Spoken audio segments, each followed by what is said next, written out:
The two factory team Castrol Toyota Hilux entries were still out in front in the production vehicle category, but there had been a change in running order. Early leaders Anthony Taylor and Chris Birkin took a wrong slot, and that enabled teammates Duncan Force and Rob Howie to sneak ahead. At this stage, the two factory Toyotas were comfortably ahead of the Ford Ranger of Chris Visser and Jaapie Badenhorst and were running like clockwork. The experienced Force and Howie looked to have settled into a rhythm, but a fired-up Anthony Taylor and Chris Birkin were putting pressure on their teammates. Dramatic pictures from the race cam in the Force Howie car show how matters came to a head in a bizarre fashion when Force and Howie moved over to let Taylor and Birkin pass, only to see the sister car clip a tree and land on its roof right in front of them.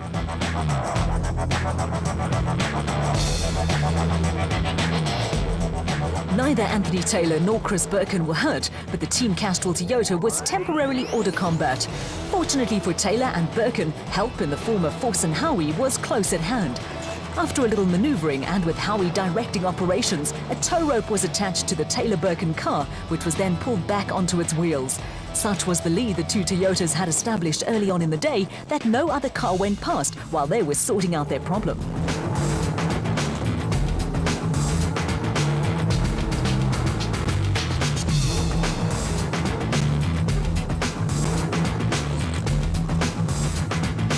The factory Ford Ranger of Chris Visser and Jaapie Badenhorst might have caught up with the two Toyotas had they not picked up a few problems of their own.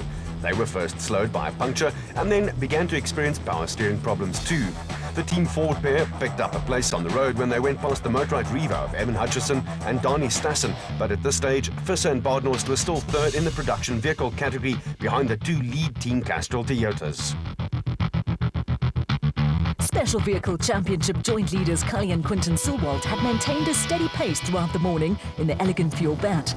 The Palabora-based father and son team looked comfortable in the car and were rapidly closing in on early special vehicle leaders Evan Hutchison and Dani Stassen in the Motorrad Revo. The Motorrad car was also in a spot of bother. The gear lever broke off soon after the start and Hutchison was battling on the tight and twisty route. The next car to pass the Motorrad Revo was the RFS BMW of Hannes Grobler and Henny Tersteger, but they were also in trouble.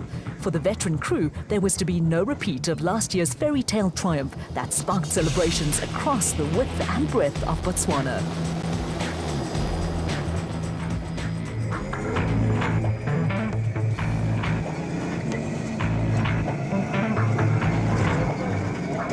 Soon after moving ahead of Hutchison and Stassen, the BMW pulled off the road with a broken front differential mounting, and half of Botswana went into instant mourning.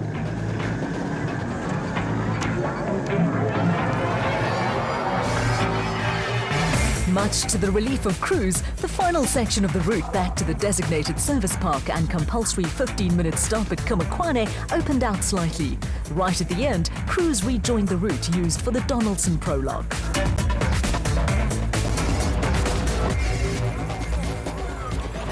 At the sharp end of the field, the order remained unchanged. Duncan Force and Rob Howie were leading the production vehicle category in the Team Castrol Toyota Hilux, but over the last 40 kilometers had been battling with a fuel pressure problem.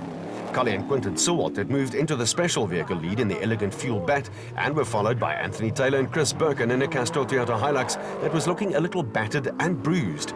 The Team Ford Ranger of Chris Visser and Jaapie Badenhorst was only 14 seconds behind Taylor and Birkin, with Evan Hutchison and Dani Stassen 43 seconds behind the Silwalds. The Atlas Copco Toyota of Gary Bertholdt and Andre Vermeulen was just over 2 minutes behind the Force Howie car, with the pair hampered throughout the morning by a loose bonnet. In their quest for a fourth straight desert race win, Shamir Variawa and Siegfried Rousseau had made up plenty of ground in the Varigo Bat, while Harman and Wichard Silwald had endured a trying day with an ill-handling Silwald Racing SVR. The Silwalds were being hounded by Mark Corbett and Rudy Balzar in the Century Racing CR4, but resisted all overtaking attempts. Corbett and Balzar were later forced to retire from the race when Balzar was injured when accidentally hit by another competitor's car at a river crossing. On the lighter side, though, there was a wake-up call for Willem and Dana Vos when they suddenly found themselves confronted by the Regent Racing Jimco of Archie Rutherford and Mike Lawrenson. After a quick U-turn, the Vossies Toyota was now pointing the right way and doing the chasing. They soon caught and passed the Jimco, but an eventful little interlude ended when the Vossies were forced to pull off the road after picking up a puncture.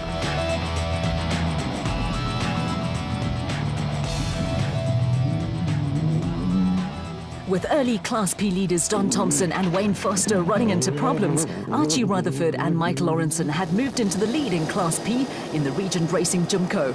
Behind them, a typically steady run had taken veterans Yanni Visser and Yorks Leroux into the top 5 in the production vehicle category in the International Toyota Hilux.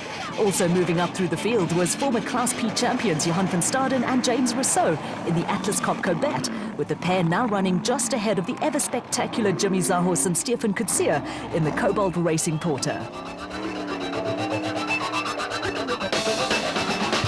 There were also problems for the second RFS BMW X3, the petrol version, in the hands of Christian de Plooy and Henk Janssen van Vieren.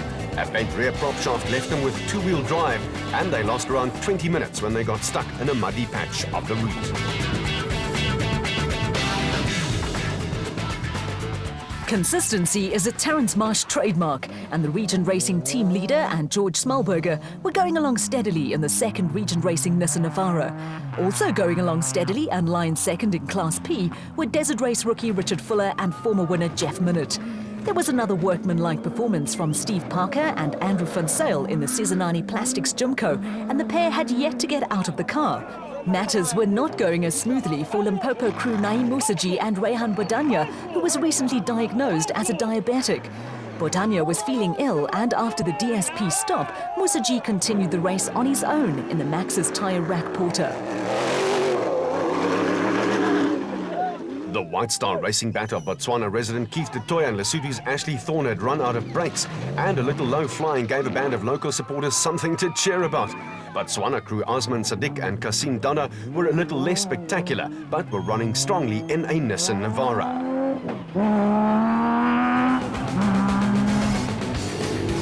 The first car into the DSP was the Team Castrol Toyota of Duncan Force and Rob Howie, with teammates Anthony Taylor and Chris Birkin following less than a minute later in a Toyota that had been somewhat modified.